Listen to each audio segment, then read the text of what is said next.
Welcome to JavaScript for Beginners, and in this video we're going to work on analyzing the next part of our checklist. So our to-do list we already have, and so now the question is, let's check some new values, or let's understand by reading more. So with JavaScript you can do so much and it is really nice. Of course, the best way to learn fast is to analyze basically what's going on and to read.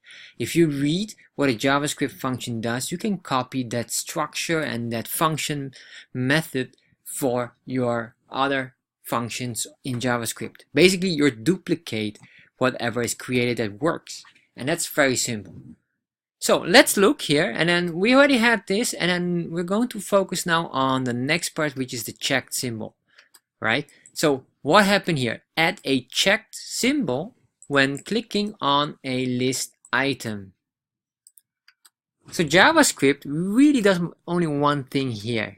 Yes, the goal of this JavaScript here is very simple. It is to add checked.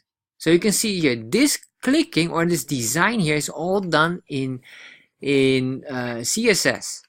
So nothing here is JavaScript. However, the only thing what is in JavaScript is basically understanding that we clicked on this. And if we click on this, what does that mean?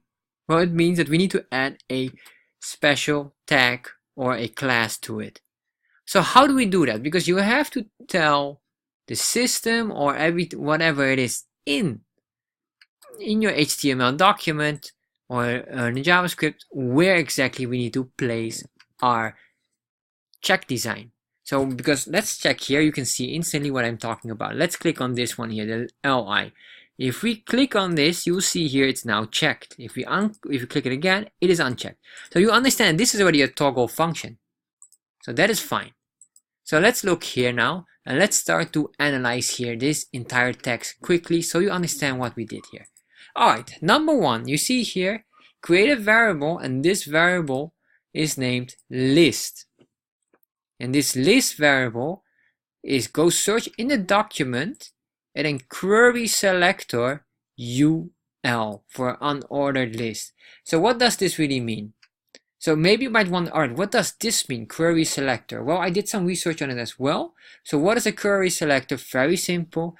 It will get the first element in the document with whatever we mean. So in our case, we're not even looking for a class, no. It searches here for the UL. That's it. So search here, search first UL in document. So that is the thing it really does. So it will search for the first UL tag. So I'll just put in this so you will see this is a tag. Alright, UL tag. So once we did that, what's next? Well, very simple. Alright, so once we did that, this list, which is basically this text here, in the add a event listener. So what does that mean? An event listener is just the same as a on-click or, well, any type of event. So there are multiple events. Imagine you click on something, we call that an event. And what we did was we did the very easy one we used here. I think it's in the other file here. I just noticed it's here we use on click. So here they're using exactly the same, and this is the more modern method, and this method is quite good to use because this is more consistent and you can use it multiple times even for the same button or same item, while on click only works for one item specifically, so you have to specify them each individually. So what is better to use? Well, on-click is very short to use quickly, and on-click works on every browser.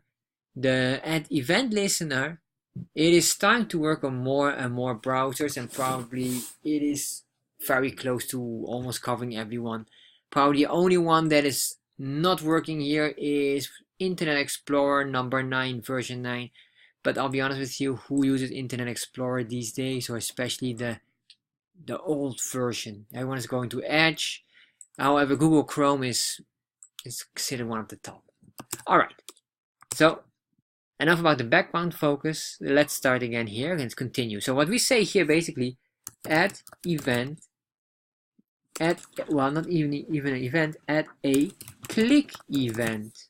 So we add an option that if you click, something happens. And if you click, because we specify a click, you can also do mouse over. So instead of clicking, that if you go with your mouse over it, it will start to change. We can even try that. Let's see. Mouse over. Let's see if that works. As you can see now, we are starting to do, but that does not work, of course. That looks ridiculous, but this is one of these events. Very simple. So go back to click. Let's save this. Then this function, and I have to figure out what this function is, EF. Probably it's a naming. However, we have to check that one later on. However, if you click, activate the function EF. And EF basically is this. EF is target the tag name. Yes, so we have this list with UL, and then we're looking for, basically here, focus or search in UL the tag LI. Yes, so we're going to target the tag name of list item LI. Yes, and what we do basically is we toggle the checked class. We just add a check class or remove a check class depending on what a situation is. And if this is not the case, then don't activate at all. So we consider it false. So this is an if statement, else don't do anything. Very simple. So it must be LI. If it's not LI, don't respond at all. Very simple. So now if you look at this, it starts to really get understandable. And we can probably dissect the next one. But let's look here at target. What is this target really? Yeah, so in the next video, I'll focus on target just to search and understand what this really means.